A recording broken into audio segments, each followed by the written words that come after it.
संपूर्ण राज्यामध्ये महापालिकांच्या निवडणुकीवरून राजकारण तापलेलं आहे. आज प्रचाराचा शेवटचा दिवस आहे. प्रचार तोफा ज्या आहेत आज थंडावणार आहेत आणि 15 तारखेला जे आहे या ठिकाणी मतदान होणार असून 16 तारखेला निकाल जाहीर होणार आहे. मात्र या संपूर्ण महापालिका निवडणुकीच्या ज्या राजकारणावर आहेत शिवसेनेचे मंत्री गुलाबराव पाटील यांना काय वाटतं? आपण त्यांच्याशी बोलणार आहेत. काय सांगणार भाऊ, जळगाव बरोबरच राज्यात महापालिकांच्या निवडणुका आहे आणि या निवडणुकांमध्ये पहिल्यांदाच आपण बघितलं तर 3 पक्ष महायुती म्हणून तर दुसरीकडे 3 पक्ष महाविकास आघाडी म्हणून एकत्र लढतायत. काय वाटतंय कोणाच्या बाजूने जनता उभी राहील? महायुतीचेच सगळीकडे या ठिकाणी बोलबाला राहील. हे सगळीकडे स्पष्ट चित्र आहे. मी पण जवळपास 5-6 महापालिकेमध्ये गेलो.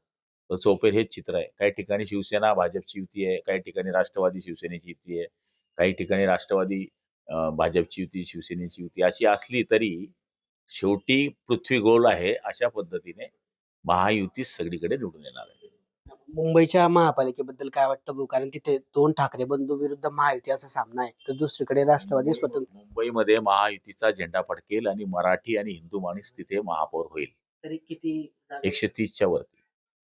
आपण जळगाव जिल्ह्याचा जर या ठिकाणी विचार केला तर विधानसभा असेल किंवा नगर परिषदांच्या निवडणुका असेल, शिवसेनेचा जो स्ट्राईक रेट आहे तो चांगला राहिलेला आहे या ठिकाणी.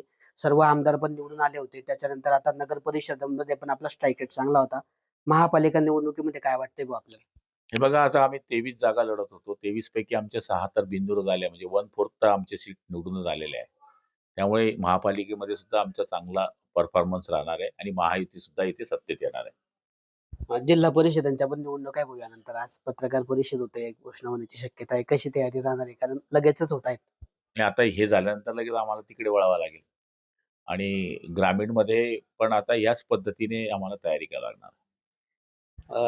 एक शेवटचा प्रश्न आहे भाऊ, जळगावचा जर विचार केला तर जळगाव महापालिकेसाठी पालकमंत्री म्हणून आपण पहिल्यांदाच इतिहासामध्ये 150 कोटींचा निधी या ठिकाणी दिला होता आणि त्यानंतर जळगावचं चित्र काही प्रमाणात बदललंय. मात्र काही कामे अजून पण अपूर्ण आहेत. या विकास कामांच्या मुद्द्यावर आपण ही निवडणूक लढवली होती. काय वाटतंय भाऊ, जळगाव महापालिकेचा कोण कोणाच्या बाजूने असेल किंवा या विकास कामांचा काही परिणाम होईल असं वाटतंय का? विकास कामांचा निश्चितपणाने परिणाम होईल, पण आम्ही याच्यावर पण खुश नाही की महापालिकेची पूर्ण कामं झालेली आहेत. बिलकुल नाही. महापालिकेची भरपूर कामं बाकी आहेत. रस्त्यांची कामं बाकी आहेत, ड्रेनेजची कामं बाकी आहेत.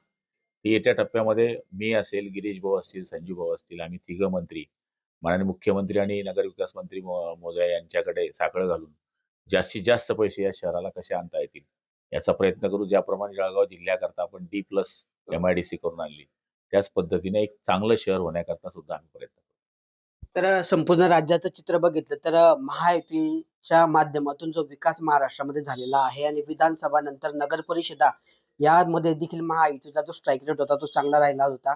त्याच पद्धतीने आता महापालिका निवडणुकांमध्ये देखील महायुतीच्याच बाजूने जनतेचा कौल राहील असा विश्वास शिवसेनेचे मंत्री गुलाबराव पाटील यांनी व्यक्त केला आहे.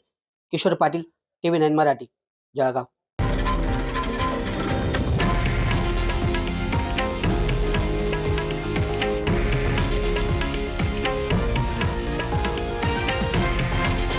हे आहे देशातील नंबर 1 न्यूज नेटवर्क आणि आपण पाहत आहात TV9 मराठी, एकमेव.